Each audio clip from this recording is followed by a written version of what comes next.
Hello, and welcome back to my channel. So in this video, I want to talk about a short story by Anton Chekhov that I read recently called The Bet. It's one of my most recent Chekhov short stories to read, and it was just so interesting that I wanted to make a video for it. So essentially, the story of The Bet is a banker telling a story of a party that he hosted 15 years ago. At this party, where plenty of people came, a discussion broke out about whether the death penalty or life imprisonment was more humane. The host, the banker, said that in his viewpoint, the death penalty was much more humane than life imprisonment, whereas a young lawyer at the same party protested that and said that in his opinion, life imprisonment was much better than the death penalty because life imprisonment is at least some form of living. And that in his opinion, no government should be able to have the ability to remove something that it cannot restore, in this case, someone's life.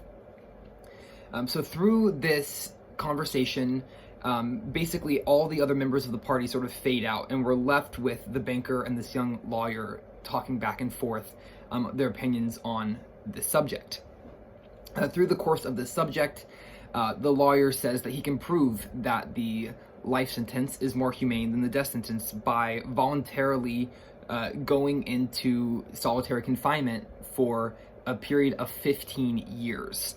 And the banker agrees to this. He says that if the lawyer can stay in solitary confinement for 15 years, that he will pay him 2 million rubles when he is released after that 15-year period. The young lawyer agrees to this, and so a lodge on the banker's property is converted into a solitary confinement center, essentially, for this young lawyer to stay at. He has zero communication with the outside world. However, he is allowed to write notes to communicate with the outside, and he can ask for any sort of provision, any sort of comfort that he wants. So he has brought fine wines, he's brought food, he requests notepads and books.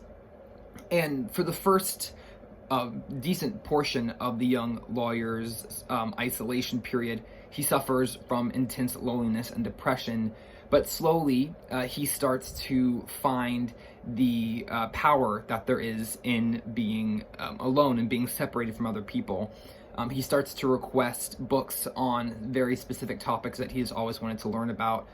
He teaches himself many languages, he teaches himself many scientific and mathematical concepts and principles, and he becomes quite self-educated through this period of isolation.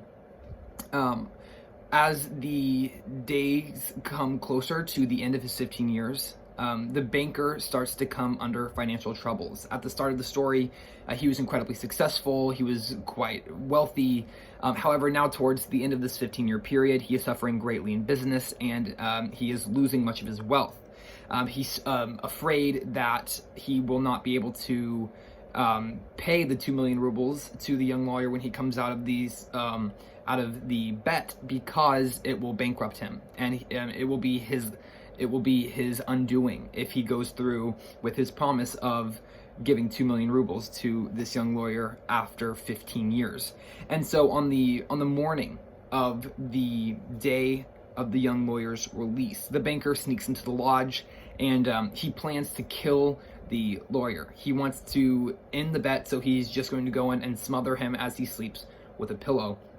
When he enters the lodge to do this, he sees a letter, or a note rather, that the young lawyer has been writing, and writing the night before. And in this note, in this letter, the young lawyer said that he was not going to go through with the bet, and he wrote his reasons out why. And he essentially he wrote because he had learned that physical, tangible items and possessions are incredibly fleeting and really hold no value at all. And so why would he need 2 million rubles if he knows that they will not bring him any form of happiness, and that they will just eventually be gone?